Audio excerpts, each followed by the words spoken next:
Good evening, YouTube. So tonight I'm presenting another early sculpture. Its title is Every Difficult Childhood Produces a Fae. So here it is.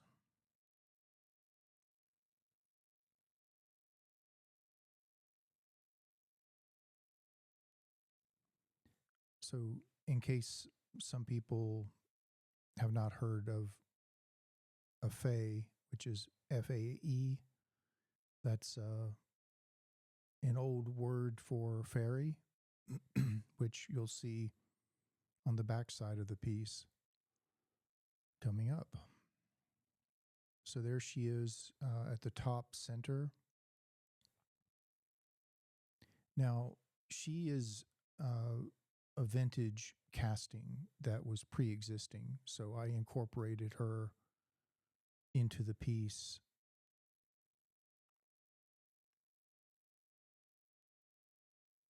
And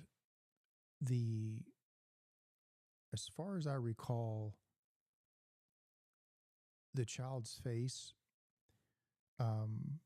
this was an imprint into what's called casting sand. It's a very old school red sand that's been inoculated with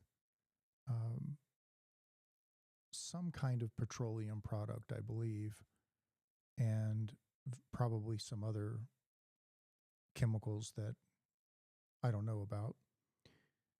And ultimately, it comes in a sack. Usually it's around 5 or 10 pounds. You can order it from eBay.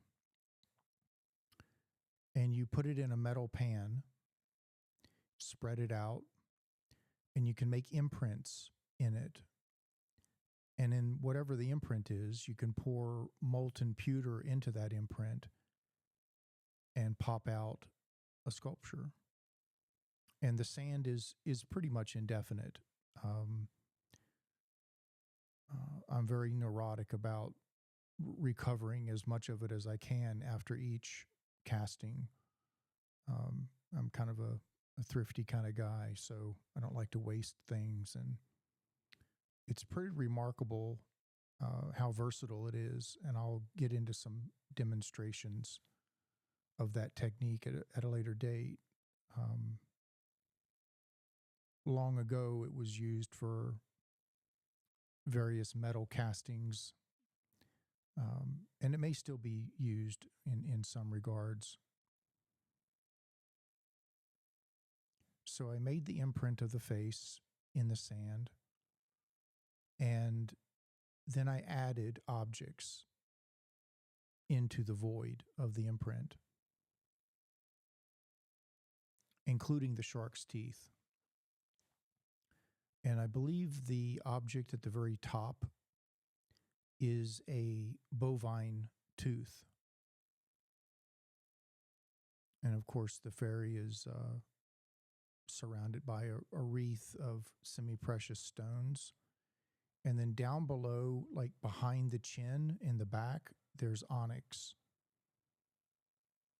You can't sort of see it because it almost is cloaked like it was a shadow.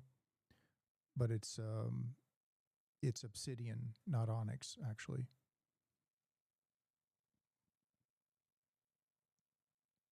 And this is a 2-part sculpture. It's about, I would say, 4 to 5 inches tall. And the mandibles down below are beaver mandibles. And those were cast from a mold that I made of actual mandibles. And then I fused them together post-cast and added the quartz crystals on both sides. So you can see the little stems coming out that are holding the crystals. That was all hand fabricated to lock those in place.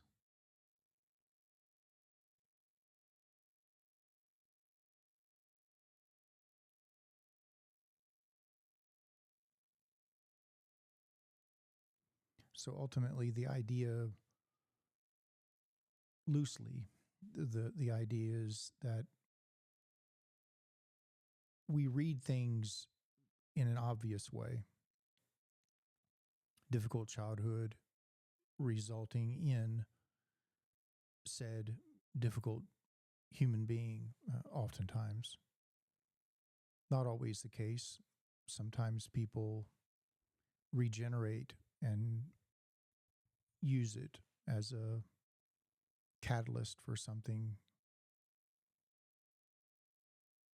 good and productive.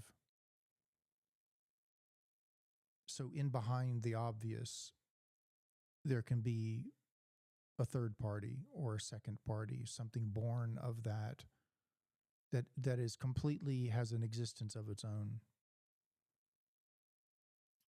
You might compare it to doing a small gesture out of intuition or instinct, not knowing that gesture has bigger impact on someone than assumed or even thought of. And then something else occurs from that gesture having been given that would never have occurred before.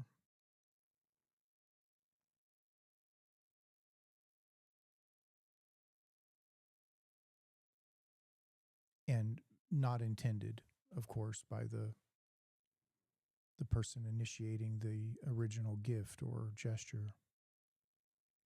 So in this piece, you've got lots of seashells and, again, semi-precious stones all throughout.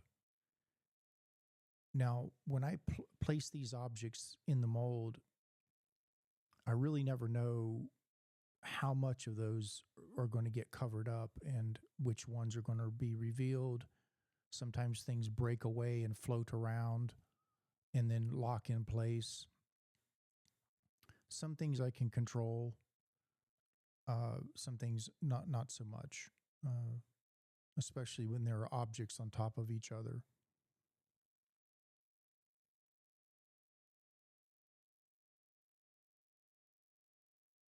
But along the edges of the sand, I could lock the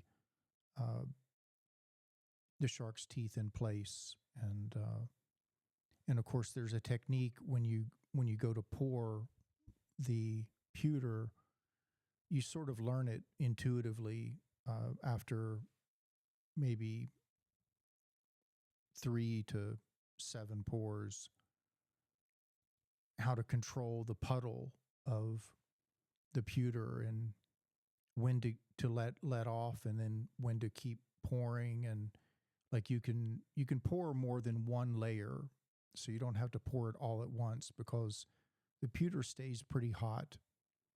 And since it only takes 400 degrees for it to turn molten, it can quickly bond to itself.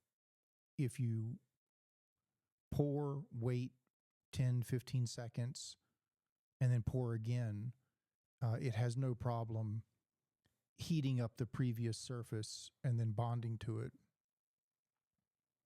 So this could have been 2 or 3 pours as one.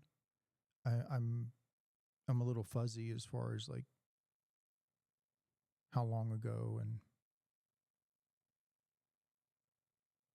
a lot of water under the bridge.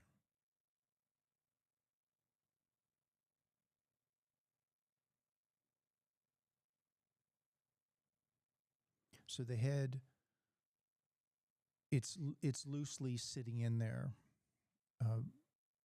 Basically,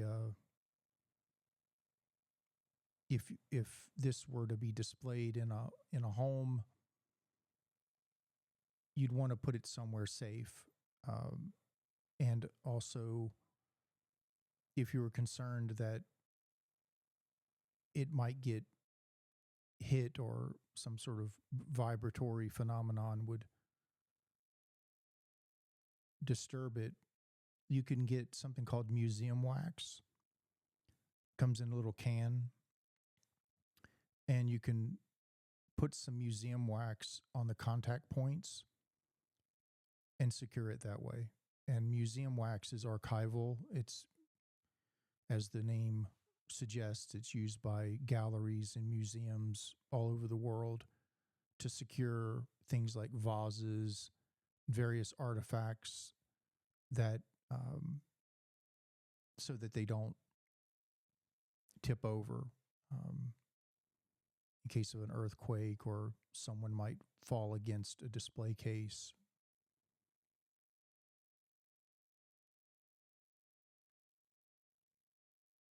And this has been archivally sealed,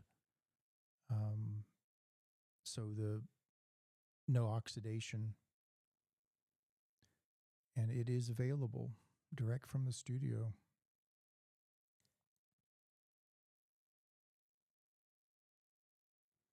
The pieces that are listed in this YouTube channel, I'm going to start including links to their display photos and descriptions on my website.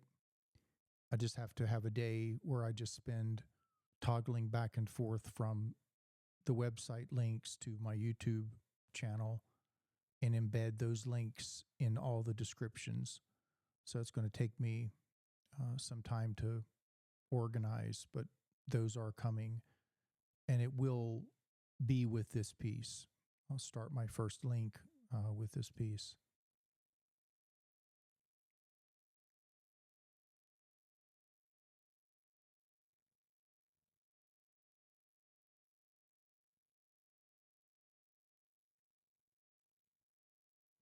So that is this.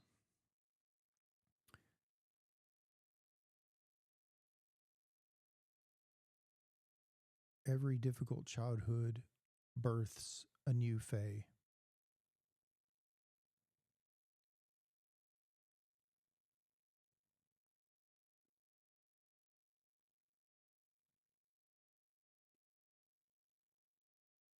And as you guessed, if you're familiar with other videos that I've done on this channel, this is an original one of one. So this is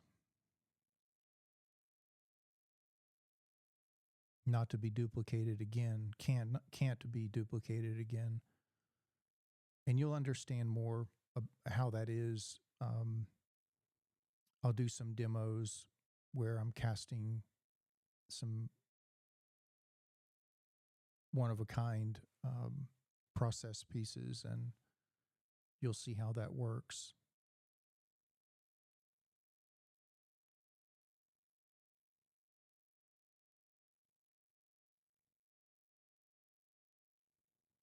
I'm glad that the pewter filled up enough spots that the stone and bone and different things that are inside the piece didn't obscure being able to notice that it's a face.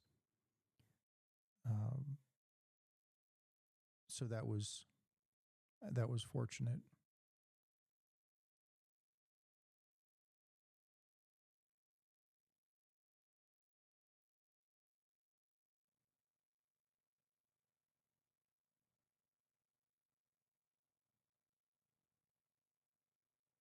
So thank you for supporting the channel. Like and subscribe, comment, please. Helps the algorithm. And share the channel if you'd like. Feel free to inquire, reach out, comment, suggestions, questions. And until we meet again, thank you.